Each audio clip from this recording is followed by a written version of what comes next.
की धरती पर हूं और जहां पर मैं खड़ा हूं यह दोआबा का चांदपुर गांव है। और जिस घर पर मैं खड़ा हूं यह घर दोआबा विधानसभा के पूर्व विधायक सुरेंद्र सिंह का घर है। और आज हम जानेंगे इनसे कि किस तरीके से जो किसानों की जमीन से मिट्टी काट काट के दत्ता रोड पे फेंका जा रहा था, इन्होंने किसानों के हक की लड़ाई लड़ने के लिए उस कार्य को रुकवा दिया।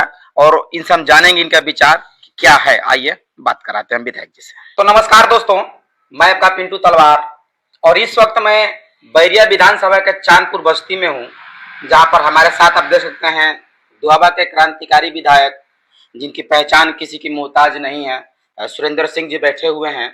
और आज हम चर्चा करेंगे रेवती से दतहा जो मार्ग है उस पर किसानों की जमीन से मिट्टी काट करके उस पर फेंका जा रहा था, क्या है पूरा मामला हम जानेंगे जो यहाँ पूर्व विधायक सुरेंद्र सिंह जी हैं उनसे।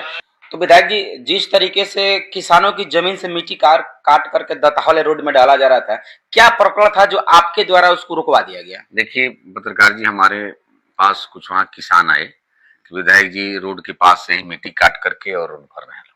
तो मैं तत्काल जो है, मुझे स्वयं भी जानकारी नहीं थी कि क्या पोजीशन है, तो मैं तुरंत अधिकारियों को कहा कि भाई थोड़ा एस्टिमेट में रेवती दत्ता मार्ग का एस्टिमेट मुझको भेजो। तो कह के कल तक भिजवा देंगे। हमने कहा कल तक भिजवाओगे, लेकिन आज समस्या खड़ी हुई है तो आज समस्या का समाधान कौन करेगा? कह के क्या समस्या है कि तुम्हारा ठेकेदार जो है मिट्टी काट करके वहीं से मिट्टी किसानों काट करके भर रहा है। और मुझे पता चला है कि वो जो है कैरेज की मिट्टी है, तो तुरंत उस बताया जेई और एक्शन बताया कि नहीं कैरेज की मिट्टी है। उसमें लगभग 2 करोड़ रुपए की कैरेज की मिट्टी का एस्टिमेट है। ये विभाग के कर्मचारी जेई एक्शन एसी सब भ्रष्ट हैं।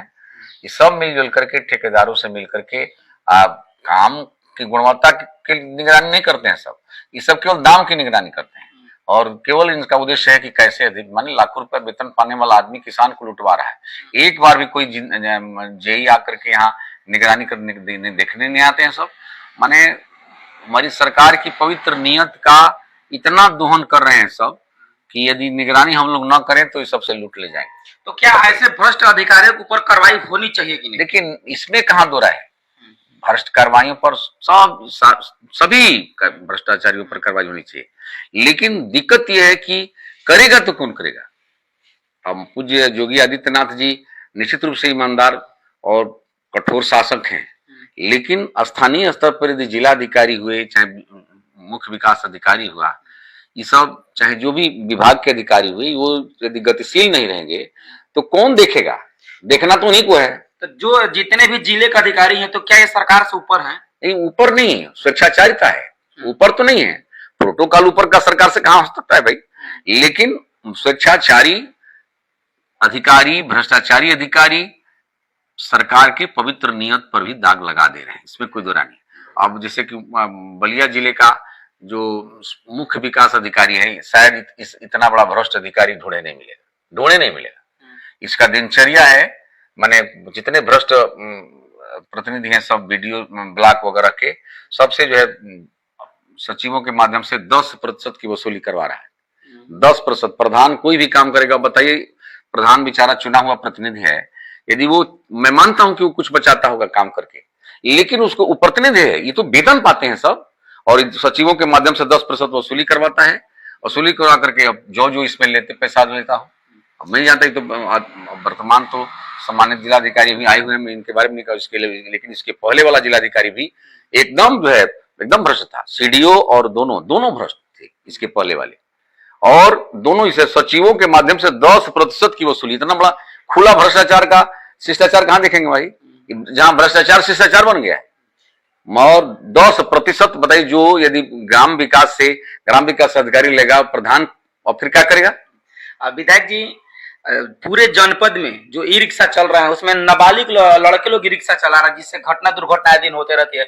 अभी रेवती से पचरुखिया से रेवती जा रहा था कुछ आज ई रिक्शा, जिसमें पलट गया और 3 महिलाएं घायल हो गई। तो इस पे प्रशासन को क्या कार्रवाई करना चाहिए? ऐसा देखिए पत्रकार जी, मैं कम उम्र के बच्चों को तो ई रिक्शा चलाने वाले पर दंडात्मक कार्रवाई होनी चाहिए, लेकिन मैं खुद ही कप्तान से मिलकर कहा था कि भाई ई रिक्शा को अनावश्यक परेशान नहीं करना चाहिए।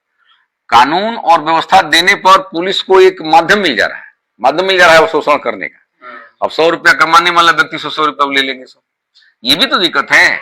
यहाँ अधिकारी कर्मचारियों की गंदी नीयत के कारण कोई भी अच्छा स्वरूप सरकार का धरातल पर दिखना मुश्किल काम हो गया। जिस तरीके से नरही में ट्रक वसूली कांड का पर्दाफाश हुआ था और आज पुनः वो उसी तरीके से चल रहा है, यहाँ तक कि नंबर प्लेट बांध कर गाड़ियों का चल रहा है, क्या कहना चाहेंगे इस पर? देखिए पत्रकार जी, मैं तो नरही और जिले की बात नहीं करूंगा इसलिए कि मैं वहां से का प्रतिनिधि नहीं हूं, लेकिन मैं मुझे सुकून के साथ कह सकता हूं और प्रसन्न मन से गर्व के साथ कह सकता हूं कि 17 में विधानसभा का शपथ लेने के बाद चांदियर नरही की तरफ से वसूली होती थी चांदियर चौकी पर, और जाकर के पूछ लीजिए कि उस दिन से बंद है, बंद हो गया। तो स्थानीय यहाँ पर पूज्य जोगी जी नहीं आएंगे, यहाँ पर सुरेंद्र सिंह ही उनके प्रतिनिधि के रूप में काम करेंगे। तो यहाँ का जो प्रतिनिधि है यदि पवित्र है तो जोगी की भावना, पवित्र भावना धरातल पर दिखेगी। यदि यहाँ का स्थानीय प्रतिनिधि पवित्र नहीं होगा तो चाहे हमारी सरकार की नीयत चाहे जितनी भी पवित्र हो, लेकिन स्थानीय स्तर पर उस जो है पवित्रता दिखेगी नहीं।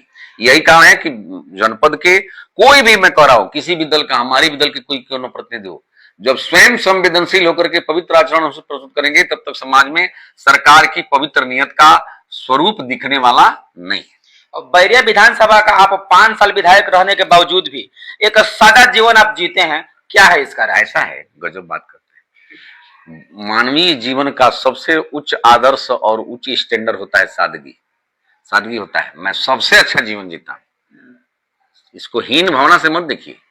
सत्य ही सत्य होता है, चरित्र ही चरित्र होता है। इसलिए मुझे खुशी है कि मैं शिक्षक के रूप में जिस तरह से था वही रूप मेरा 17 से 22 में विधायक के रूप में भी रहा, और विधायक से हार जाने के बाद भी वही रूप मेरा आज भी दिखेगा आपको, और भगवान चाहेगा तो जीवन का अंतिम दिन भी इसी रूप में दिखेगा। जब जनाजा जब निकलेगा उसके पहले तक मेरा स्वरूप यही रहेगा।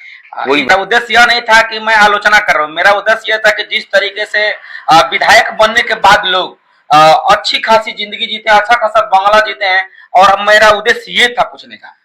देखिए मेरे भाई, राजनीति में बहुत बढ़िया गाड़ी पर चलना, बहुत बढ़िया सिकड़ी पहन लेना, ये राजनीतिक वेश्या कह सकते हो, लेकिन राजनीतिक साधक तो अपने परिवेश में रहता है।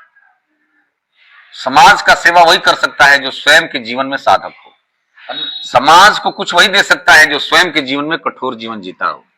समाज को लूटने वाले अपने वैभव की दुनिया में जरूर खिल सकते हैं, लेकिन समाज को सुंदर रूप नहीं दे सकते।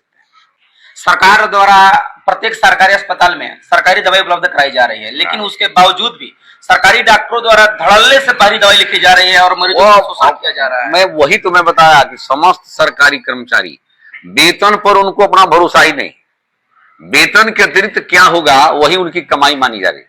अभी समाज को कौन दुरुस्त करेगा? हमारा भगवान ही बचाए। बस यह जरूर है कि स्थानीय, फिर मैं कह रहा हूं कि स्थानीय प्रति 17 से 22 में आप जाकर के किसी गांव में हमारे विरोधी के यहां बैठ जाइएगा कि 17 से 22 में तहसील में भ्रष्टाचार कम हुआ था कि नहीं, थाने में भ्रष्टाचार कम हुआ था कि नहीं, लेखपाल कम भ्रष्टाचार में कमी किए थे कि नहीं, आप जाकर कोटेदार राशन वितरण में भ्रष्टाचार कम किए थे कि नहीं, किसी से, मेरे विरोधी से जाकर के पूछ लीजिएगा। यदि आपको पॉजिटिव उत्तर मिल जाए तो एक बार मेरे नाम पर दुआ कर दीजिएगा, इसके अलावा कुछ नहीं। जिस तरीके से आप जनता के समस्याओं को लेकर के आपको सूचना मिल जाती है, एक सोशल मीडिया से आप आह्वान कर देते कि हम वहां पर जाने वाले हैं, और सैकड़ों नहीं हजारों की संख्या में आपके समर्थक वहां पहुंच जाते हैं, और जिस भी थाने पर आप जाते हैं उस थानेदार को यदि पता चल जाता है कि सुरेंद्र सिंह विधायक चल दिए हैं, वो अपना रवैया चेंज कर देता है। क्या है इसका खास? देखिए पत्रकार जी, सामाजिक जीवन के कार्यकर्ता नेता का यदि चरित्र और ईमान ठीक है तो दुनिया उसके सामने झुकेगी।